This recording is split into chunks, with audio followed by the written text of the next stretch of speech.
We're kicking off with Raw, where Seth Rollins vowed to walk into WrestleMania as the World Heavyweight Champion despite his MCL injury, only to be confronted by a certain WWE superstar. While many predicted that CM Punk would have some choice words for Rollins, it was actually Gunther who came face to face with Seth in a sign of things to come. According to Sports Illustrated, WWE has a new plan in place for Seth Rollins at WrestleMania 40, and the Austrian is now the favorite to win the Men's Royal Rumble match. They add, after a month of speculation that CM Punk would challenge World Heavyweight Champion Seth Rollins at WrestleMania, a new plan is in place. Gunther is the favorite to win the Royal Rumble and then dethrone Rollins in the first night of WrestleMania. For the Intercontinental Champion to win the World Heavyweight Championship at WrestleMania would be the biggest win of the Austrian's career, but he's not the only star with a change of plans. Up until the Day 1 Raw, fans expected that Cody Rhodes would be challenging Roman Reigns at WrestleMania 40, until The Rock returned and teased coming for the head of the table. Sports Illustrated also reports that sources close to Triple H have indicated that Rhodes will not headline this year's event, nor will he finish the story at WrestleMania. This is a huge setback for fans of Cody, who believed last year's loss only happened so that Cody could win on the milestone 40th WrestleMania, but that seemingly is not happening. With Cody and CM Punk without their originally planned dance partners, don't be surprised to see the two ex-AEW stars face off this April, especially after their confrontation this week on Raw. Of course, plans could always change, and we'll have to wait until the Royal Rumble for a clearer picture, but what do you make to these reported plans? Sound off in the comments. Since Survivor Series, Seth Rollins had made it clear he's no fan of CM Punk, especially after all Punk said about WWE during his tenure away from the promotion. Rollins has been somewhat baffled that the fans have rallied behind Punk, given his years of disdain for WWE, and he won't let his MCL tear keep him from his war of words with Punk. While speaking to Daniel Cormier on DC and RC, Seth discussed his animosity with the Chicago-made star and wants no part of the issues we saw from Punk in a certain other company.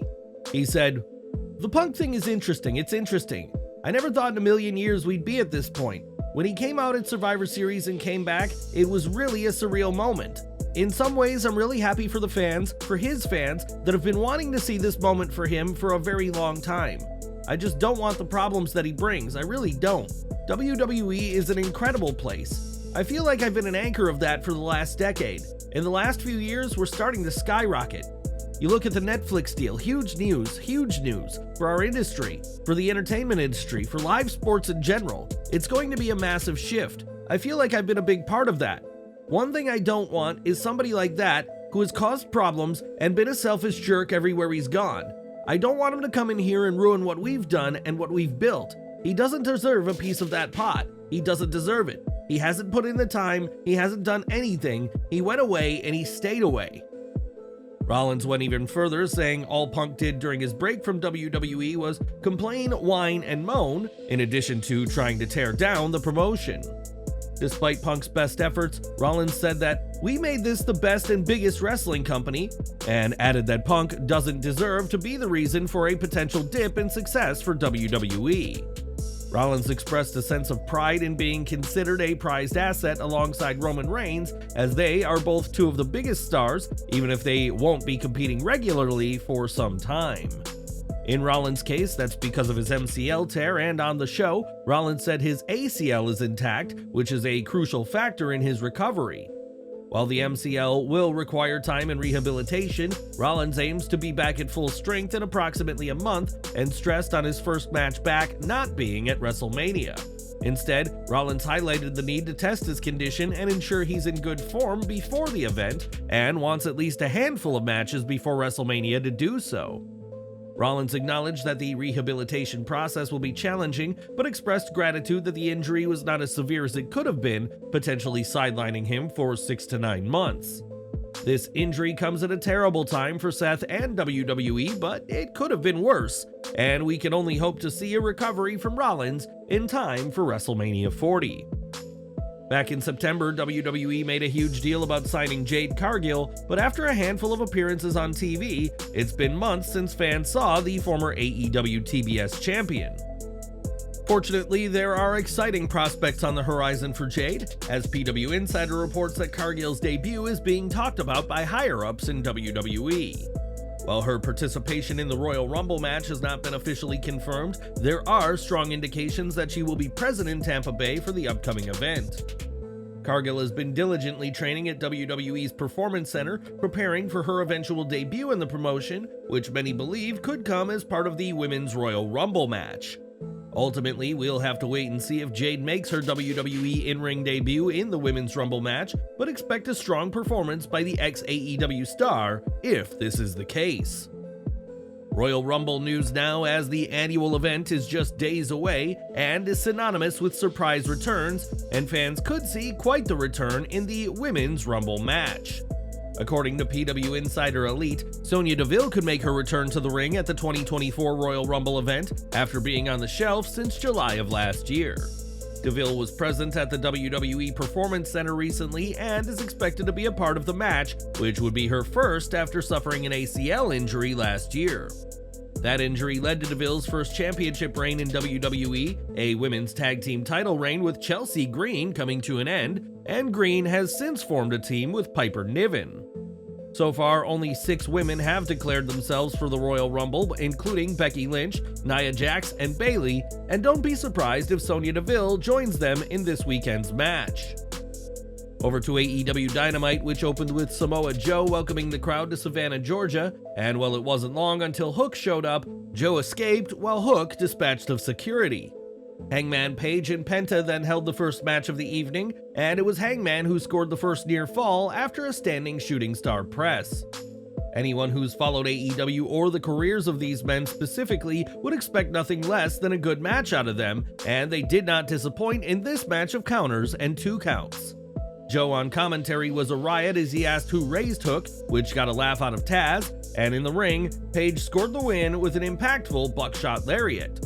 The main event saw Minoru Suzuki and Adam Copeland lock up 7 minutes before the top of the hour, but the commentators teased going beyond the end of the show to finish the match.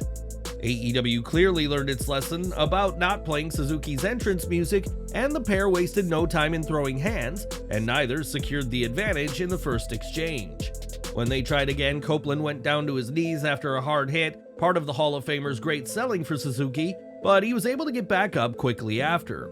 This was entertaining and hard-hitting, but it felt way too short for a match AEW was hyping as much as it did. Sure, they didn't need to go 30 minutes, but starting with less than 10 minutes in the show was not ideal, though we have to give props for the spear through the barricade. Copeland got the win with a spear, but made sure to show Suzuki some respect on the mic after it was over, but the Japanese veteran did not return the favor and walked away growling. This weekend will mark the 7th Women's Royal Rumble match in history, with previous winners including Asuka, Becky Lynch, Charlotte Flair, Bianca Belair, Ronda Rousey, and Rhea Ripley. At this time, only 6 women have been confirmed for the match, with Bayley, Nia Jax, Lynch, Belair, Maxine Dupree, and Ivy Nile, but even with 24 vacant spots, we have an idea who'll win. In a recent report, Sports Illustrated noted that Bayley is the most deserving talent on the roster to win and secure a spot at WrestleMania, and that her moment is approaching, strongly hinting that she'll win this weekend. Bayley has said if she wins, she'll challenge Rhea Ripley at WrestleMania, though some suspect the tensions within Damage Control will see the role model turn face and face Io Sky this April. Whether or not Bayley can turn her Rumble dreams into reality remains to be seen in the coming days, but this weekend could be a huge one for the former women's champion. It's no secret that John Cena knows that the end of his wrestling career is drawing near, and while details are still scarce about exact plans, he knows where he wants his last match to happen. Appearing on BBC's The One Show, Cena broached the topic of his last match and recalled his Money in the Bank appearance where he shared his desire to bring WrestleMania to London. Cena then added that the fans in the UK are the best, and if he gets his way, he'd love for his final match to take place at the O2 Arena in London. John reiterated his desire to bring WrestleMania to London and went in depth about the fans in the UK being the most passionate, as he's clearly a fan of the audiences across the pond. As one of the biggest stars ever, Cena will likely be granted a lot of say in his final match, so we may very well see John's legendary in-ring career come to an end in the English capital. This week, The Rock took his seat at the table of TKO's board of directors, but for some time, there's been speculation about the Brahma Bull running for the Oval Office. In the past, The Rock has said he'd consider it if the people truly wanted it, but would later say that the idea was off the table, a stance he reiterated during a recent appearance for Fox. On the show, the Great One was approached about his potential political future, and it was brought up that he already has a ton of support. He responded, "I'm honored. I'm not a politician, never had the intentions to be a politician. As all of this continues to take shape and form, I get it, especially ramping up into this year, in particular with an election year. I actually got approached by both parties, one after the other. I said then, as I say now, I'm honored, thank you. The most important thing I'm doing now is being a daddy to my little girls. I like school drop-offs and I like pickups, I like that, and I know if I were to ever go down that road, which I have no intention to, all that goes away, and I don't want that to go away." The Rock doesn't plan on running for president, but that doesn't mean he can't do good, and on ESPN's First Take, gifted a ring to one of the co-hosts who was amazed by the jewelry. Between the newly formed UFL, his role in TKO, being a dad, a Hollywood A-lister, and a potential WWE return, The Rock is a busy man, so don't expect to be voting for him in 2028. Earlier this year, Jade suffered an ACL injury which will keep her out for the majority of this year, and was recently spotted wearing a knee brace to handle the pain.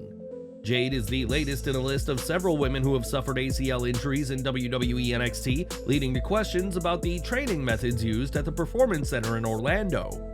On his Hall of Fame podcast, Booker T gave his 2 cents on this string of injuries and the notion that WWE's training is playing a factor.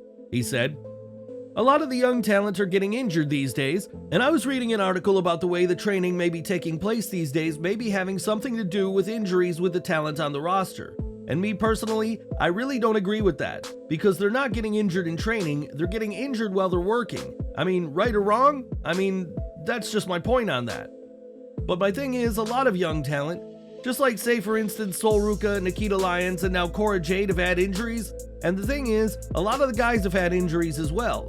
And the thing is, I'm wondering, is it more of the training or is it more of the work style? Because I've heard some of the ladies say they want to work just as hard as the men. They want to be able to do dives and do stuff, take just as many risks as the men." Booker added that injuries were occurring during matches rather than training sessions, expressing his belief that the current generation of wrestlers seems to prioritize taking risks.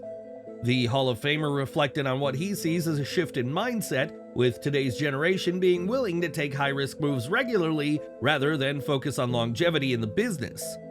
Booker T highlighted the unpredictability of injuries, citing examples like RVD's routine backflip move that led to a sudden knee injury despite its repeated successful execution in the past.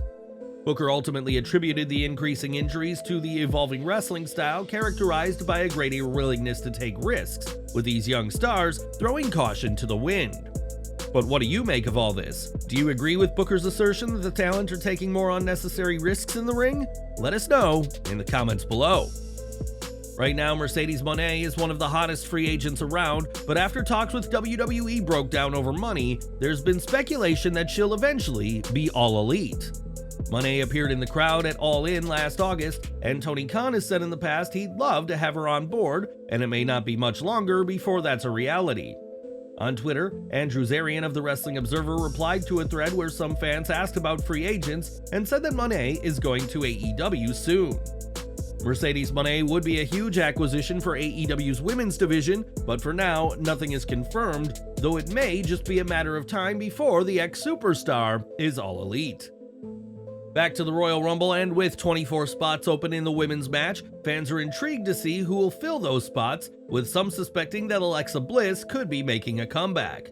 Bliss welcomed her first child into the world in November, and a return this weekend would be a full circle moment for her, as her most recent match took place at last year's Royal Rumble PLE. At this time, there's no official confirmation of Alexa Bliss's participation in the Women's Rumble, but that won't stop fans eager to see 5 Feet of Fury make her presence felt this weekend in Florida. Wardlow met Trent Beretta in a match that commentary said had championship implications, though the result was never in any doubt. Not only did Wardlow have a size advantage, he also had the Undisputed Kingdom giving him help, and while the match went longer than expected, Wardlow got the win over Trent. Toni Storm and Deonna Purrazzo joined Renee Paquette for an interview on the stage, and while Storm was her hilarious self, it was the virtuosa who stood tall after sending the champ running. Jon Moxley gave a backstage promo followed by another from Johnny TV before we got into our next match between Jeff Hardy and Swerve Strickland. Jeff and Swerve had Matt and Prince Nana respectively in their corners, and after looking better in this last match than he has in some time, Hardy continued his trend with this match.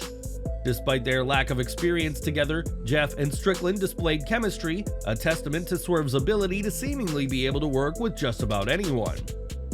Unfortunately for Jeff, this match went the way as his last one, with Swerve hitting his trademark double stomp to get the win over the former world champion. Thunder Rosa continued her wave of momentum since returning to action with a win over Red Velvet and is continuing to build hype towards a TBS title match with Julia Hart. The Acclaimed and Daddy Ass defeated Mogul Embassy in a fun trios match that saw Anthony Bowens flying as he was sent to the floor, and Billy Gunn got the win for his team. So that was Dynamite, and AEW has had several great episodes of TV in recent months, so the ones that tend to be more down the middle stick out more than they should. That's not to say that this was a bad show, as there were solid promos and matches, but a lot of it felt like filler to the next stage of stories. Suzuki and Copeland meeting for the first time was interesting, Storm and Purrazzo killed it with their interview, and Jeff and Swerve put on a good display. Nothing from this show is a must-see, but it also didn't have anything you should skip. At the end of this month, Kazuchika Okada will become a free agent, and during the New Japan Road to the New Beginning event, Okada would be on the winning side of a six-man tag. Though he, Hiroshi Tanahashi, and Tomohiro Ishii retained the never openweight six-man tag team titles, Okada vacated his title and said a tearful goodbye to the fans in Korakuen Hall. In his final appearance in the legendary venue, Okada thanked the fans for all their support over the last 17 years, and we'll have to see what's next for him with his New Japan run ending soon. Between Kevin Dunn's exit and the deal between Raw and Netflix, WWE is undergoing some massive changes, and they'll be reflected with the on-screen product. PW Insider reports that in recent talks backstage at Raw, as well as at WWE HQ, it was said that the company is looking to incorporate some sports-centric elements into the programming. One example given was Cody Rhodes' interview on Raw being presented as earlier today like a more legitimate sporting show, and the gist is to root WWE's product in a stronger sense of realism. We recently saw Katana Chance and Kaden Carter have a segment at a club, while Pete Dunne and Tyler Bate discussed things at a coffee shop, which is all part of WWE's realism efforts. The idea here is that to be more realistic, segments should take place at real places that athletes could be, rather than just a void that could only exist backstage at a WWE taping. We'll have to wait and see what other kinds of sports-centric elements WWE will be adding to the regular programming, as the company is determined to improve their product in every way. Next month, the NFL will hold Super Bowl 57, and Stone Cold Steve Austin could be making an appearance as part of the show's commercials. On Instagram, Austin shared a photo of himself with a mullet and a 211 shirt and referenced the big game in the caption, so perhaps the rattlesnake will be raising some hell in a Super Bowl ad. For years, John Cena established himself as the locker room leader in WWE, and despite backlash from fans at the time, he is now one of the most respected wrestlers today that WWE has ever known. In more recent years, the topic of Cena's retirement has come up a lot, and on the Impulsive podcast, Cena made clear that he's not officially done, but is getting close. Cena said that the product today has become crisp and is a different world to what he was working with during his heyday, and wants to be able to say goodbye while he still feels fluent. John was asked about his life after in-ring competition and whether he could take on an executive role like Triple H, but the 16-time world champion isn't interested in a Stamford office. He said, "No, what I'd like to give to the business is my time. I live very close to the Performance Center, and I would like to go in as a guest, and that way I'm not obligated and they're not obligated in any way. It's stuff I do on my free time anyway. I love going in and picking people's brains and have conversations. So who are you? What does that have to do with anything? Only everything. Let's talk. I enjoy that. Doing a half a day there and then going back to normal life I'm fortunate enough to have some other stuff going on, and I'll be focusing on that too, but I always want to be involved in the business. I get so passionate about it, and it's something that I love, and I think I have a few pieces of wisdom that need to be passed on. I don't think it should die with me. I'll try to do that the best I can. As one of the biggest wrestlers ever, WWE would be wise to keep Cena on board after his in-ring career ends, which according to John himself is coming far sooner than fans once thought. Tony Schiavone has been a part of AEW since the very beginning as a commentator and occasional announcer, which is why his absence from last week's Dynamite was so surprising. While speaking on what happened when, Tony Schiavone was asked about his absence from Dynamite last week and mentioned having a sty in his right eye. At one point, his eye was swollen shut, and Schiavone initially thought it was conjunctivitis and was encouraged to stay away from others, but was diagnosed with the sty on Wednesday.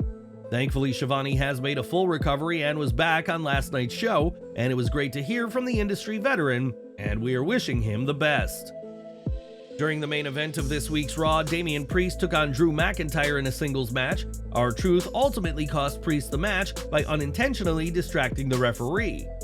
After Monday Night Raw went off the air, R-Truth came to Damian Priest and raised his hand. Priest signaled for Truth to go to the back, and he happily followed, even doing a heel click in the process. It seems the pair were able to make amends after the show, as Truth appears to have won over Priest, which will no doubt cause further tensions between Damian and the rest of the Judgment Day. Now, A24's The Iron Claw biopic has been a hit with audiences, even though it scored no Oscar nominations, and now a film about another legendary wrestling family could be in the works. Fightful Select reports that there have been discussions about creating a film based on the history of the Hart family, and there'd be plenty to explore with the first family of Canadian wrestling.